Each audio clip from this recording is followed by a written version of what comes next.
Bonjour mes chers élèves de 3e et bienvenue dans cette 3e vidéo où nous allons parler de la notion des ions, I-O-N-S. Alors un ion c'est quoi? Comme on l'a vu, c'est un atome comme Na, mais avec une petite charge en haut, plus. Par exemple ici on voit plusieurs atomes, N pour l'azote, H pour hydrogène et un petit plus en haut à droite. On peut aussi en avoir des négatifs. Bref, comme on l'a vu, un ion, c'est un atome ou un groupe d'atomes ayant perdu ou gagné un ou plusieurs électrons. Alors attention, je vous rappelle bien que du coup, pour différencier atome, molécule et ion, un atome c'est une seule lettre majuscule, parce que chaque atome possède une majuscule. Des fois il y a une minuscule derrière, comme le sodium Na.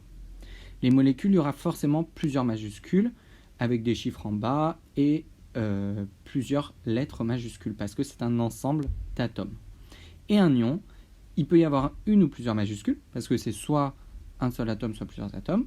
Mais attention, l'ion, il est facilement reconnaissable, parce qu'il y a une charge positive ou négative en haut à droite. Et c'est comme ça qu'on différencie la formule chimique d'un atome, d'une molécule ou d'un ion.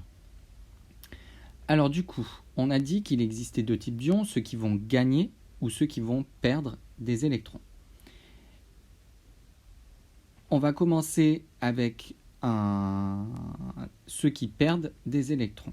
Et on va s'appuyer sur un exemple pour ceux qui perdent, puis ceux qui gagnent. Vous n'êtes pas obligé de prendre les exemples, et à la fin, tout est résumé sur une seule diapositive pour écrire dans la carte mentale.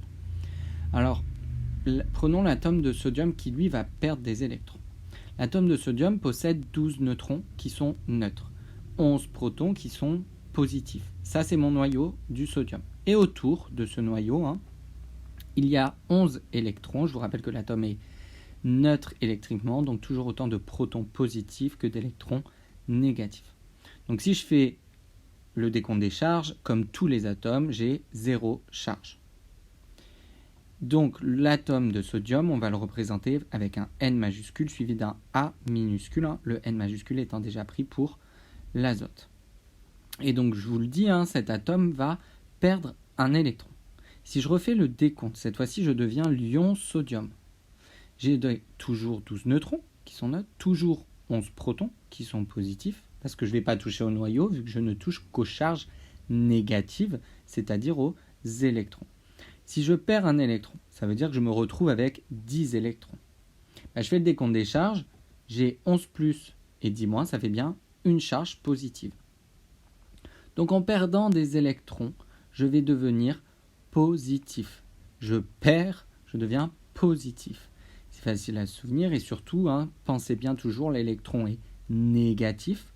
Donc si j'en perds, je perds du moins, je vais devenir positif, car plus de protons que d'électrons. Alors comment on va écrire sa formule chimique? Tout simplement, je réécris le symbole de cet atome de sodium, Na. Et en haut, vu que j'ai une charge positive, je vais mettre un petit plus. Pas besoin d'écrire le 1. Vous le savez, le 1 en chimie est sous-entendu. Pas besoin d'écrire Na, 1 plus, juste le plus. Alors prenons maintenant un autre exemple avec un atome qui lui va gagner des électrons. C'est notre atome de chlore.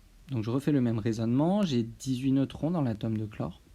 17 protons positifs, ça c'est mon noyau, et autour de ce noyau, 17 électrons négatifs, comme tous les atomes, j'ai toujours autant de protons que d'électrons, j'ai donc 0 charge car mon atome est neutre.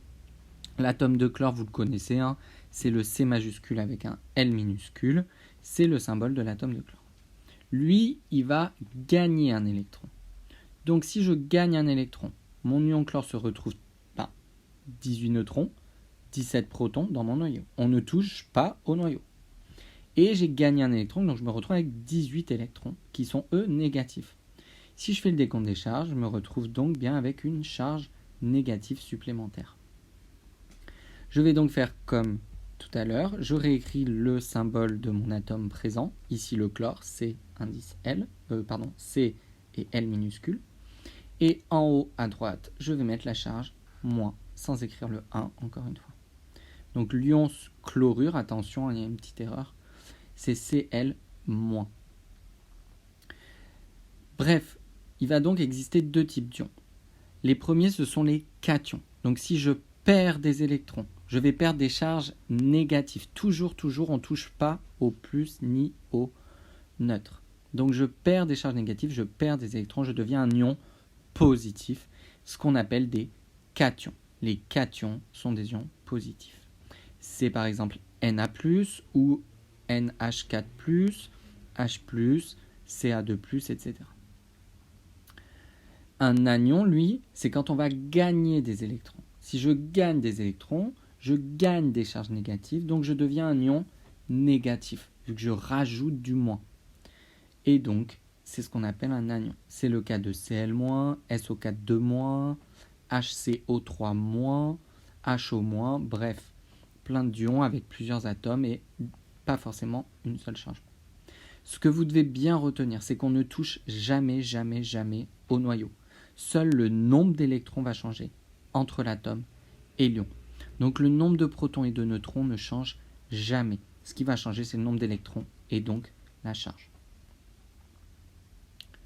Je vous laisse avec un petit défi en vous disant que l'ion carbonate, il est formé un atome de carbone, 3 atomes d'oxygène et ensemble, ils ont gagné 2 électrons. Je vous demande quelle est la formule chimique de l'ion carbonate. Évidemment, vous devez justifier votre réponse. Et je vous dis à bientôt pour de nouvelles aventures.